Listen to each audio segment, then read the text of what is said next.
নমস্কার বন্ধুরা, হিন্দু ধর্মে যে কোনো শুভ কাজ শুরুর আগে কেন স্বস্তিক চিহ্ন আঁকা হয় জানেন? সনাতন ধর্মে স্বস্তিককে অত্যন্ত শুভ বলে মনে করা হয়। এমনকি জৈন ও বৌদ্ধ ধর্মাবলম্বীদের কাছেও স্বস্তিক চিহ্নের বিশেষ মাহাত্ম্য রয়েছে।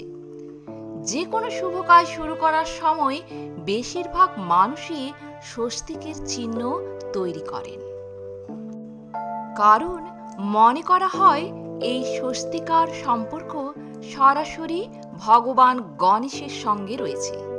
এটা বিশ্বাস করা হয় যে স্বস্তিক শব্দটি সু এবং অস্তিক দিয়ে গঠিত।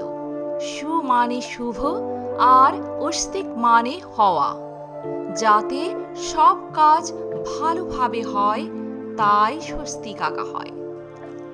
স্বস্তিক দেবতাদের বাসস্থান বলে বিশ্বাস করা হয়। এটা বিশ্বাস করা হয় যে এটি তৈরি করলেই সেই স্থানের নেতিবাচকতা দূর হয়ে যায়। তাই অনেকেই বাড়ির বাইরেও স্বস্তিক তৈরি করেন।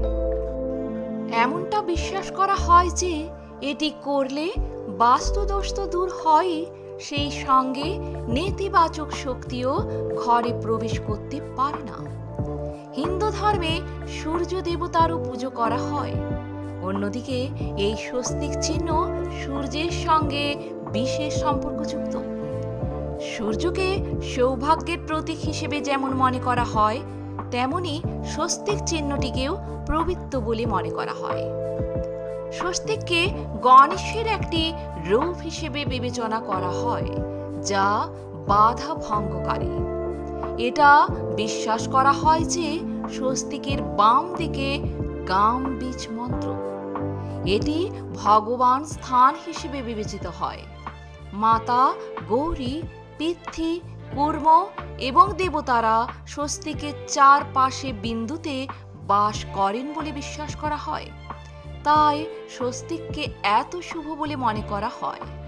এমনটা বিশ্বাস করা হয় যে যেখানেই স্বস্তিকা তৈরি করা হয়, সেখানে গণেশ সহ সমস্ত দেবদেবীর বাস।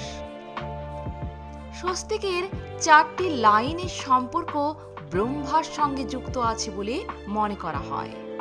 এটা বিশ্বাস করা হয় যে স্বস্তিকের 4টি লাইন হল ভগবান ব্রহ্মার 4টি মাথা। এর মাঝের অংশটি ভগবান বিষ্ণুর নাভি। এর থেকে ব্রহ্মা আবির্ভূত হন। স্বস্তিকের 4টি লাইন ঘড়ির কাঁটার দিকে তৈরি করা হয়েছে, যা পৃথিবীতে সঠিক পথে চলার প্রতীক।